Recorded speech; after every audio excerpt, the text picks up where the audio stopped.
बहुत कालों बाद भय को त्याग कर जब राक्षस राज सुमली वापस लंकापुरी को देखने आए तो उन्होंने देखा कि यक्षराज कुबेर ने अभी लंका को हथिया लिया है। तो उनके बारे में सब कुछ पता लगाने के लिए वो लंकापुरी गए और जब उनको सब मालूम चला तो वो वापस पाताल लोक आए और अपनी पुत्री कैकसी से बोला कि बेटा, अभी यक्षराज कुबेर ने लंका को हथिया लिया है और वो अति तेजस्वी और बहुत महान और वैभवशाली है और वो प्रजापति पुलस्त्य के बेटे महर्षि विश्रवा के पुत्र हैं। इसलिए तुम भी उनके पास विवाह के प्रस्ताव से जाओ ताकि उनसे तुम्हें एक अति वैभवशाली पुत्र प्राप्ति हो जो कि यक्षराज कुबेर की तरह ही महान और वैभवशाली हो। वही हमारे राक्षसों का भय मिटाएगा और वही हमें फिर से एक ऊंचे स्थान पर बिठाएगा जिससे कि हम फिर से अपने काम कर सकें। यह बात सुनकर कैकसी महर्षि वृषवा के पास चली गई। जब वो गई तो उसने देखा कि महर्षि वृषवा संध्या के समय अग्निहोत्र कर रहे थे। इसीलिए उसने कुछ न कहकर चुपचाप सर झुकाकर वहाँ खड़ी हो गई। जब महर्षि वृषवा ने अपना यज्ञ संपूर्ण किया और उन्होंने देखा कि कैकसी उनके सामने खड़ी है तो उनसे उन्होंने पूछा कि तुम किसकी कन्या हो और क्यों यहाँ आई हो।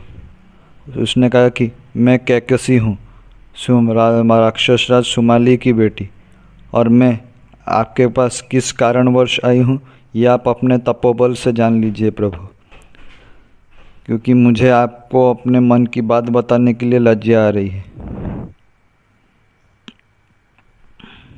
इसके बाद महर्षि वृषवा ने थोड़ी देर ध्यान लगाया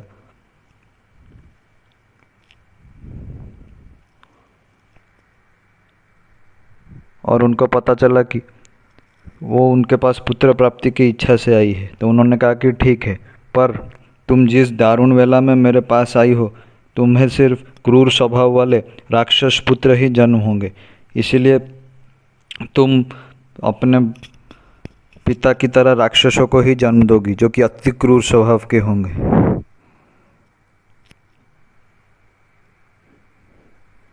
ये बात सुनकर कैकसी उनके चरणों पर गिर गई और प्रार्थना करने लगी कि आप तो अति महान ब्राह्मण हैं, आपके पास से मैं ऐसे पुत्रों को प्राप्त करने के लिए नहीं आई थी, आप मेरे ऊपर कृपा करिए प्रभु।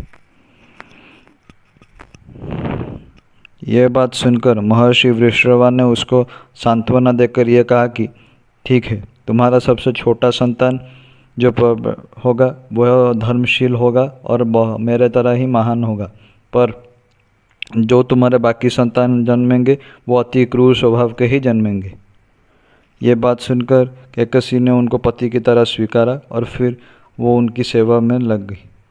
कुछ कालों बाद कैकसी को एक बहुत ही विकराल स्वभाव का और अति विकट मुंह का एक बेटा प्राप्त हुआ जो कि 10 सिर और 20 हाथों का था। उसका मुंह कोयले के काट जैसा काला था। उसके जन्म होते ही अति जोर से गर्जना होने लगी, तेज गर्जना, और समुद्र भी उस्तल होने पड़ा और समुद्र का राजा वरुण भी अति उस्तक हो गया। वृषवा ने अपने इस पुत्र का नाम दशग्रीव रखा। उसके कुछ काल बाद कैकसी को एक और बड़ा ही विकट मुंह वाला पुत्र जन्म हुआ जो कि अति विशालकाय था। उसके आकार का शरीर इस संसार में और किसी का भी नहीं था,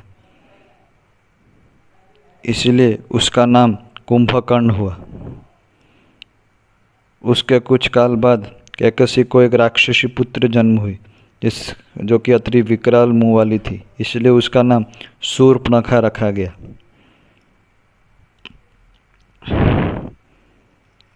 उसके बाद कैकसी को अपने आखिरी पुत्र के तौर पर विभीषण की प्राप्ति हुई जो कि अति सुंदर था और उसके जन्म होते ही आकाश से फूलों की बरसात होने लगी और इसीलिए उसका नाम विभीषण पड़ गया।